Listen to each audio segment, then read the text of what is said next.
Next, we have the pleasure of hearing from Frank Towers, who, as liaison officer to the 30th Infantry Division, was responsible for leading the survivors to shelter and medical attention at the abandoned German Luftwaffe base at Hillersleben.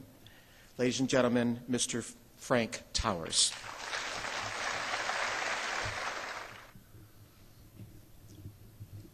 Ladies and gentlemen, students, survivors, liberators, it is my pleasure and honor to be here today to speak to you about some of my experience in connection with these Holocaust survivors. During the war, I was a first lieutenant.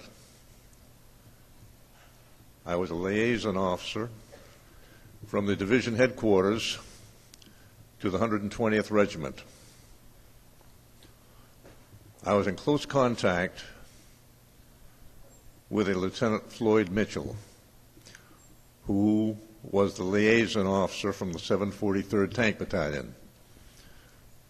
We spent many days together.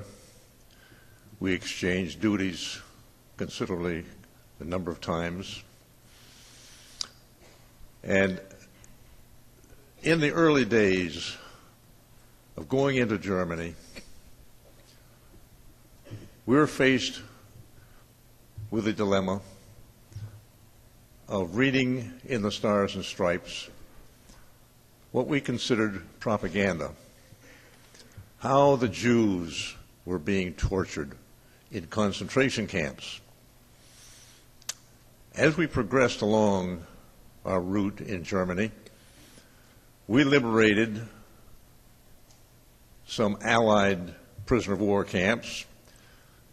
They had been abused, overworked, but not tortured. We liberated some American prisoner of war. They, too, had been abused, but not tortured. We liberated more displaced persons camps. They, too, had not been tortured. So what was all this propaganda in the Stars and Stripes talking about the torture of the Jews? This could not be possible.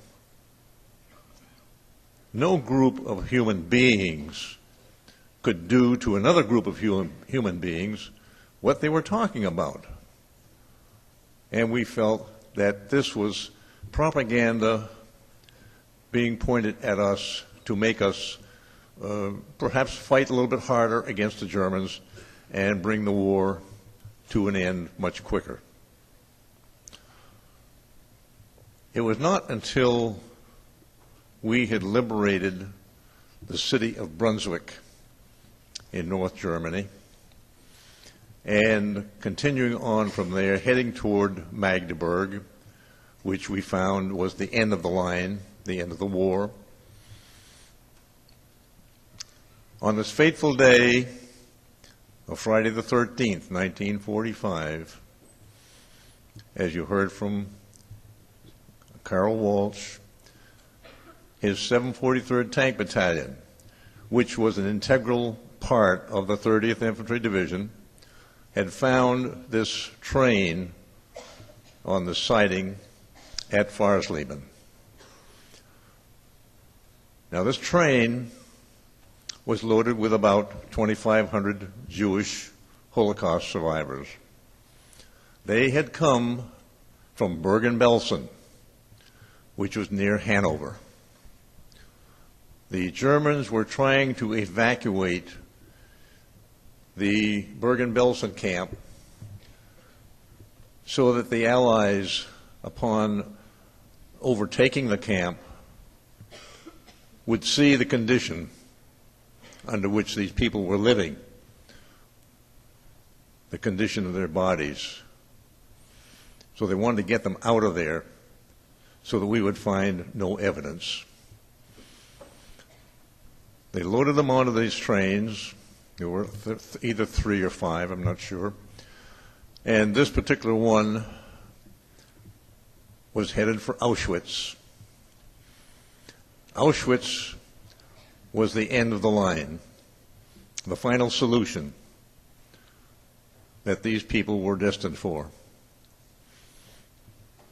Very fortunately for them, the train in its eastern movement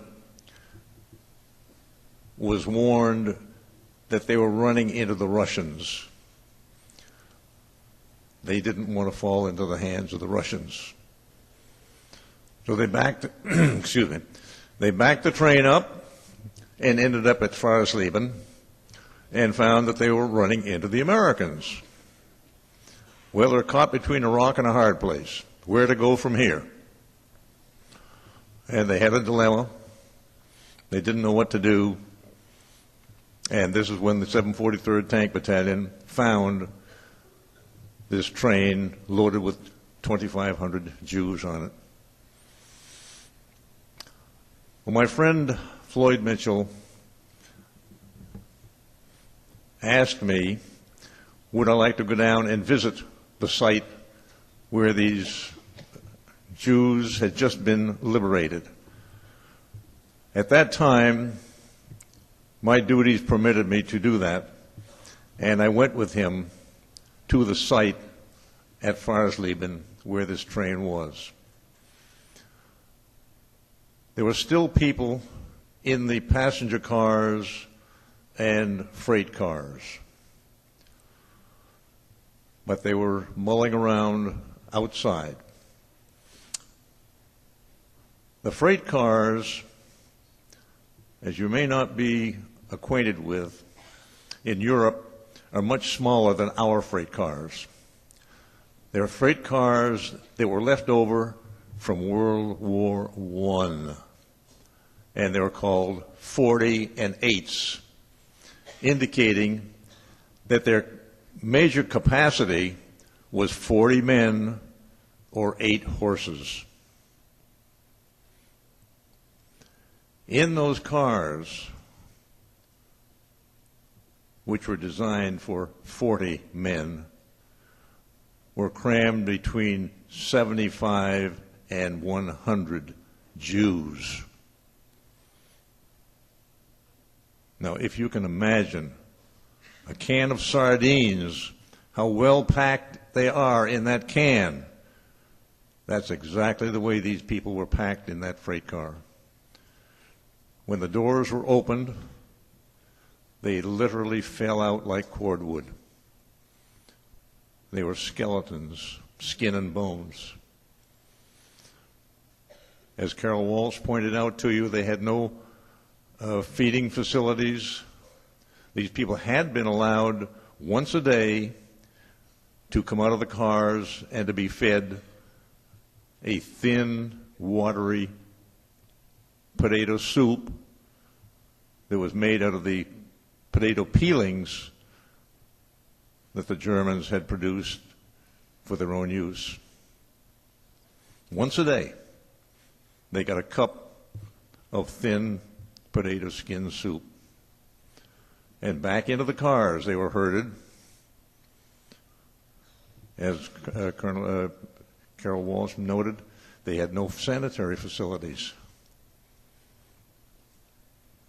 75 men and women crowded into a boxcar, needing sanitary facilities. What did they have? They had a 10-quart bucket over in the corner of the car.